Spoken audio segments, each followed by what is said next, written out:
Je vais vous raconter quelque chose qui m'est arrivé il y a 3 jours. Je considère que c'était la tentation la plus difficile que j'ai eue en 4 ans. Et je vais vous raconter aussi comment le Seigneur m'a délivré. Euh, J'étais au travail, et j'étais normal, je pensais à rien, vraiment c'était correct. Mais d'un coup, j'ai commencé à avoir des pensées sexuelles avec des hommes comme je les avais avant, mais plus fort que jamais. J'étais même au point de sentir dans ma peau ce que j'avais dans mon imagination, ce qui arrivait dans ma tête. Et c'était tellement lourd. D'un coup, c'était comme quelque chose qui se posait dans ma tête. J'ai dit, c'est quoi ça? C'est fort, c'est lourd. Mais c'était comme on me faisait une invitation en me disant, vas-y, fais-le à nouveau, c'est ça que tu veux, reviens à l'arrière, couche, ressens, c'est ça qui te plaît, c'est ça que tu aimes, c'est ça qui t'appartient, tu appartiens là-bas. Mais c'était fort. Et alors j'ai dit, Seigneur, je suis en train d'être tenté. Alors, je vais partager ça, je vais sortir la tentation, je vais confesser la tentation. Tout de suite, j'appelle une amie à moi et je lui dis, hey, écoute-moi, je suis en train d'être tenté. Avec ça, j'ai des images de mon passé, mais des images du plaisir sexuel avec des hommes, mais c'est fort, c'est tellement réel dans ma tête maintenant, mais je ne comprends pas d'où ça vient, mais c'est une tentation, je vais juste la confesser. Et là, en fait, avant, d'un coup, j'ai eu d'où ça venait. J'ai compris d'où ça venait.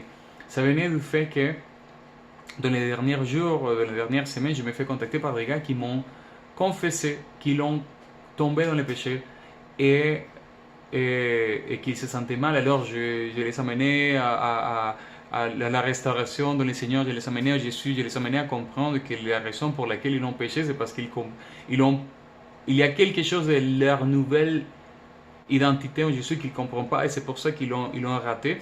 Mais je les amenais à revenir à lui.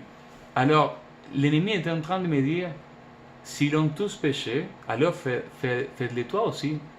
Faites-le toi aussi. De toute façon, Dieu, il va te restaurer. Et c'est un verset qui est venu dans ma tête. De toute façon, les miséricordes du Seigneur sont nouvelles chaque matin. What? J'ai dit, l'ennemi est en train de me manipuler. Et alors, tout de suite, on attendait encore cette voix forte qui me criait, qui me disait, vas-y, rechute, reviens à l'arrière, vas-y, couche avec un homme, regarde tous les candidats que tu as, faites-les, faites-les, faites-les. D'un coup, j'ai ressenti la voix du Seigneur doux qui me disait, où tu vas aller à l'arrière si tu n'étais jamais là-bas? Où tu vas aller à l'arrière si tu n'étais jamais là-bas? Et là, j'ai dit, Seigneur, c'est vrai, je suis une nouvelle créature. Mon passé n'existe pas. Je ne peux pas aller à l'arrière parce que l'arrière n'existe pas. Je ne peux pas aller dans mon passé parce que mon passé n'existe pas. Et tout de suite, la tentation a dégonflé et tout s'est calmé. J'ai trois choses que j'ai appris de cette expérience. Un, c'est que l'ennemi, il va toujours t'appeler par ton passé, par ton péché, par des choses que tu as vécues. Et par contre, le Seigneur, il t'appelle par qui tu es en Jésus. Et la vérité, c'est qu'en Jésus, je suis une nouvelle créature, comme il est dit en 2 Corinthiens 5, 17. Et de l'autre côté, je vois comment la voix de l'ennemi, ou la tentation, ou le péché, il nous appelle en criant, faites-le, viens, couche avec un gars, tout de suite, faites-le, là, faites-le. Par contre, la voix du Seigneur est douce. Et il m'a dit, mais où tu vas aller à l'arrière si tu n'étais jamais là-bas? Oh, c'était beau. C'était beau, c'était beau, c'était beau, c'était libérateur. Et là, je dis, oh, merci Seigneur.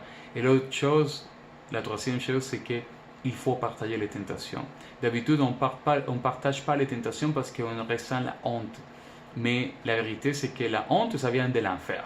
Et la culpabilité aussi. Parce que nous, on est en Jésus, on est de nouvelles créatures, comme 2 Corinthiens 5, 17, mais aussi, il n'y a plus de condamnation pour nous, comme c'est écrit en Romains 8, 1. Alors, s'il n'y a plus de condamnation, il n'y a plus de culpabilité, il n'y a plus, notre passé a été effacé, la honte, ça ne vient pas de Dieu. Et on sait que la honte aussi, c'était un des premiers fruits du péché. Après que Adam et Ève ont commis le péché original, ils ont senti la honte. Alors, quand on ressent la honte de partager une tentation, c'est parce qu'il faut la partager. il faut le dire, il faut exposer les plans de l'ennemi, les plans qu'il est en train de poser dans ta tête pour que tu lui accomplisses.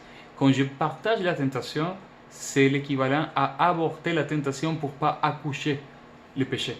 Alors, j'appelle quelqu'un, un ami chrétien, et je lui dis, écoute-moi, je suis en train d'avoir des pensées de ça, de ça, de ça, de ça, et je vais juste t'aider pour les exposer, pour les sortir de moi, parce que la vérité, c'est que je suis une nouvelle créature, mon passé n'existait pas, blablabla, et tu commences à déclarer la parole, et c'est tout.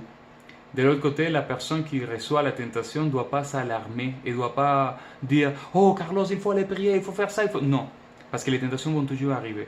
Bien sûr qu'il faut prier, il faut jeûner, il faut se consacrer, mais la clé c'est que quand on partage les tentations, on est juste en train de péter la ballon.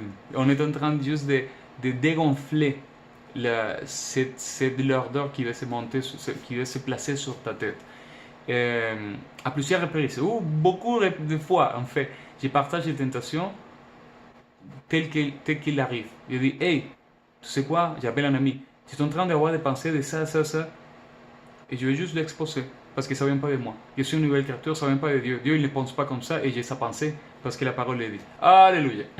Alors, partage les tentations, ça va te sauver de ne pas tomber dans les péchés. Laisse la honte de côté. Que le plus important, c'est de ne pas pécher contre celui qui t'a aimé avec un amour éternel. Que Dieu vous bénisse. Ciao.